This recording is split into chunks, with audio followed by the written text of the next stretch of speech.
morning students, myself Rajendra Sharma.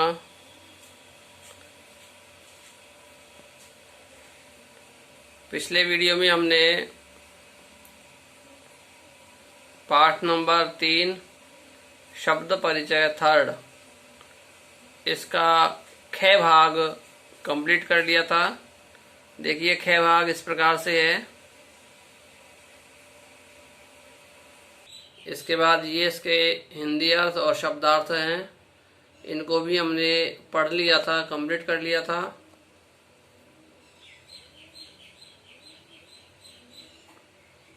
अब हम इसका नेक्स्ट जो भाग है, नेक्स्ट भाग है इसका ग भाग, उसे हम पढ़ेंगे।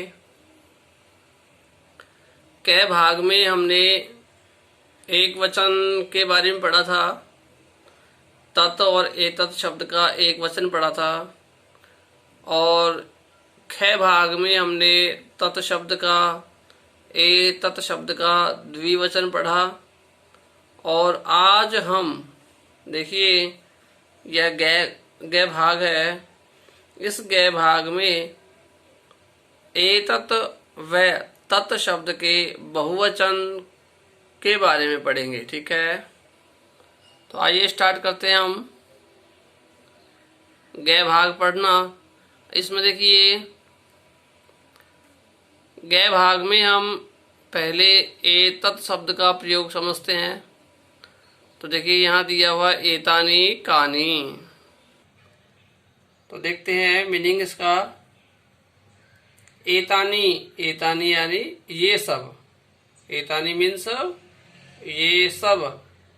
अब देखिए एतानी शब्द जो है नपुंसकलिंग का शब्द है, बहुवचन है। इसके रूप चलते हैं एतत्, एते, एतानी। ठीक है, नपुंसकलिंग में। तो आपको सामने चित्र में दिए हुए हैं, देखो 1 2 3 4 चीज दी हुई है। तो आप पहचानिए कि ये 4 चीज क्या हैं। आइए पढ़ते हैं इसको। एतानी कर वस्त्राणि सन्ति। पहले फर्स्ट लाइन का हिंदी अर्थ करेंगे। एतानी कानी, एतानी यानी ये सब, कानी यानी क्या हैं। ठीक है, अर्थ हुआ ये सब क्या हैं। इसके बाद देखिए एतानी यानी ये सब, कर वस्त्राणि, कर वस्त्राणि यानी रुमाल। ठीक है, हाथ में रखा जाने वाला रुमाल। संति यानी है, ये सब क्या है, रुमाल है।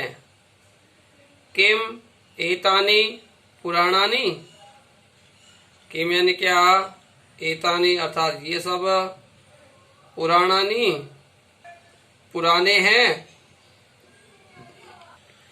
यहाँ हमसे पूछा जा रहा है क्या ये सब पुराने हैं।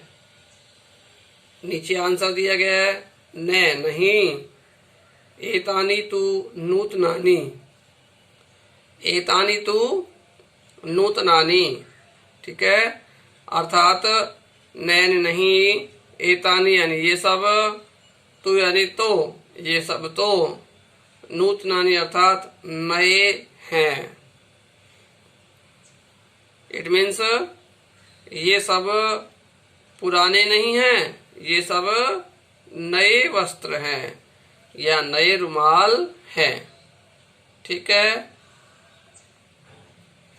अब यह तो इस पैराग्राफ में तो एतत् शब्द का प्रयोग हुआ है।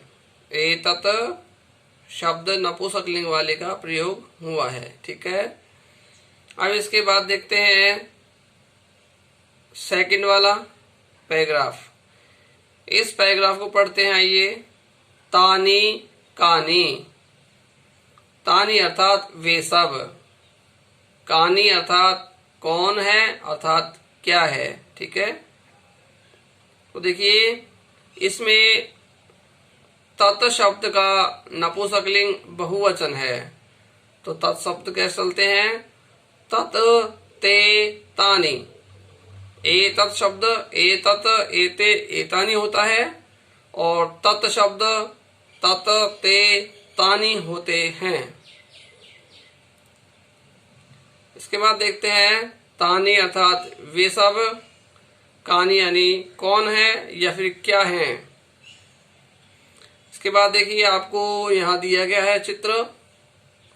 इस चित्र को आप देख सकते हैं किसका चित्र है, ये कौन से वृक्ष का, कौन से पेड़ का चित्र है और इसमें क्या आ रहे हैं, कौन से फल लदे हुए हैं।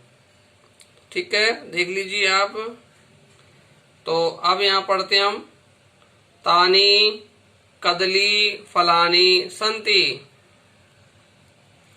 इस पेड़ में जो फल आ रहे हैं वो फल हैं केले के फल हैं। ठीक है, तो देखिए तानी अर्थात वे सब, कदली फलानी केले के फल, संति अर्थात हैं वे सब केले के फल हैं।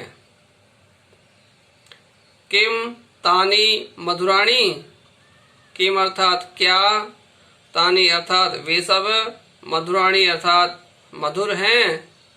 यहाँ क्वेश्चन कर रहा है, क्या वे सब मधुर हैं, मीठे हैं, मीठे के लिए पूछ रहा है। अब हम इसका आंसर देंगे। तो बताइए केले के फल क्या मीठे होते हैं या कड़वे होते हैं? हाँ राइट है, मीठे होते हैं। ठीक है, तो देखिए इसका आंसर दिया गया हुआ है नीचे, आम। हाँ, आम मीन्स हाँ।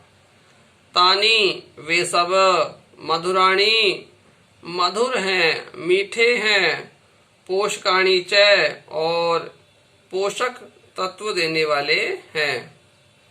ठीक है, पोषक तत्व देने वाले हैं या बलवान करने वाले हैं, पुष्ट करने वाले हैं। ठीक है, या हमारा पोषण करने वाले हैं। तो इस प्रकार से इस वीडियो में हमने एतत् व तत् शब्द का प्रयोग देखा। एतत् व तत् शब्द किस प्रकार से प्रयोग में लाया जाता है, ये हमने इसमें पढ़ा। अब इसके हम शब्दार्थ पढ़ेंगे। तो आइए हम पढ़ते शब्दार्थ। एतानी, एतानी यानी ये सब, नपुंसकलिंग का वो शब्द है। फिर इसके बाद देखिए कानी, कानी मीन्स क्या, संति, संति मीन्स है, कर वस्त्राणी अर्थात रुमाल, पुराणानी अर्थात पुराने, नूतनानी, नूतनानी मीन्स नए। और इसके बाद है तानी, तानी मीन्स ये सब या फिर ये। इसके बाद है कदली फलानी, कदली फलानी मीन्स केले या कह सकते हैं केले के फल। आम, आम मीन्स हाँ। च मीन्स और। मधुराणी, मधुराणी का अर्थ होता है मीठे या मधुर भी कह सकते हैं। पोषकाणी, पोषकाणी मीन्स पोषक। ठीक है, तो इस प्रकार से हम इनके शब्दार्थों को याद करेंगे और इसके जो पैराग्राफ है यानी संस्कृत की हिंदी करेंगे, संस्कृत को पढ़ करके। और इसके बाद हम देखते हैं इसका हिंदी अनुवाद। अभी हमने इसका हिंदी अनुवाद मौखिक रूप से पढ़ा। अब हम इसका हिंदी अनुवाद लिखित रूप में पढ़ते हैं। आइए देखिए, फर्स्ट लाइन है, यहाँ मिसप्रिंटिंग है। देखिए से नहीं है, वे, यहाँ पर ये आएगा। ठीक है, ये सब क्या है, ये सब क्या है।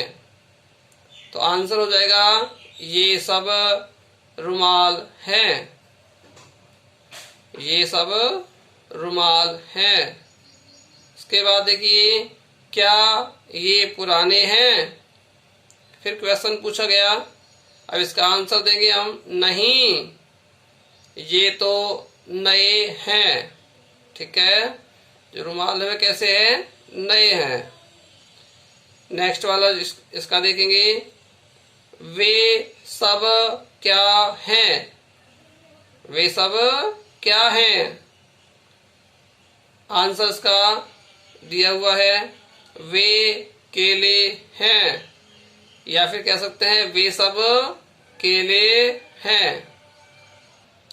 इसके बाद यहाँ पूछा गया, क्या वे मीठे हैं, क्या वे मीठे हैं, मधुर हैं। अब आंसर दिया गया है नीचे, हाँ, वे मीठे और पोषक हैं। ठीक है, वे मीठे यानी मधुर और पोषक हैं। तो इस प्रकार से बच्चों आप इसका हिंदी अर्थ करेंगे। पहले संस्कृत लिखेंगे, उसके बाद इसका हिंदी अर्थ करेंगे और इसके शब्दार्थों को भी याद करेंगे, लिखेंगे। ठीक है, अब मैं देखिए इसका पूरा चैप्टर कंप्लीटली वापस आपको दिखा देता हूं, जिससे किसी ने पुरानी वीडियो नहीं देखी हो, पिछली वीडियो, तो उसको भी ये मालूम चलेगा। ठीक है, तो आइए देखते हैं। देखिए हमारा चैप्टर नंबर 3 है, शब्द परिचय 3। अब इसके सबसे पहले वाला पैराग्राफ, कै पैराग्राफ कुछ इस प्रकार से था जिसे हमने पढ़ा। ठीक है, ये इसके शब्दार्थ हैं,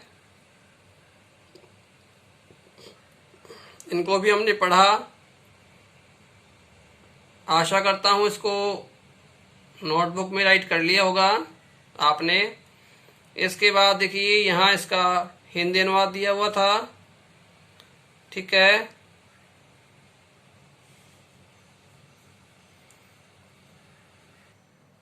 यह पार्ट नंबर 6, इस पार्ट नंबर 6 को भी हमने पढ़ा था। आशा करता हूं कि आपने इसे भी राइट कर लिया होगा। इसके बाद देखिए इसके शब्दार्थ दिए हुए थे इस प्रकार से, और इसके जस्ट नीचे इसका हिंदी अनुवाद किया हुआ है। तो यहाँ तक हमने पढ़ा दिया था। उसके बाद आज वाला जो पार्ट है वो आपने देख ही लिया होगा, पहले देख ही लिया। तो इस प्रकार से आज वाला पार्ट है। ठीक है, यहाँ बहुवचन का हमने प्रयोग करते हुए समझा ऐसे शब्दार्थ, और ये सब जो हिंदी अर्थ हैं उन्हें हमने समझा है। ठीक है, अब बेटा देखिए यह चैप्टर आपका कंप्लीट हो चुका है। नेक्स्ट वीडियो में मैं आपको इसके प्रश्नोत्तर यानी एक्सरसाइज करवाऊंगा। तो आप जितना भी अब तक वर्क करवा दिया उसे आप अपनी नोटबुक में राइट कर लें और उसे लर्न कर लें। ठीक है, नेक्स्ट वीडियो में नेक्स्ट टॉपिक चलेगा, यानी क्वेश्चन आंसर चलेंगे। Okay, thank you, have you nice day.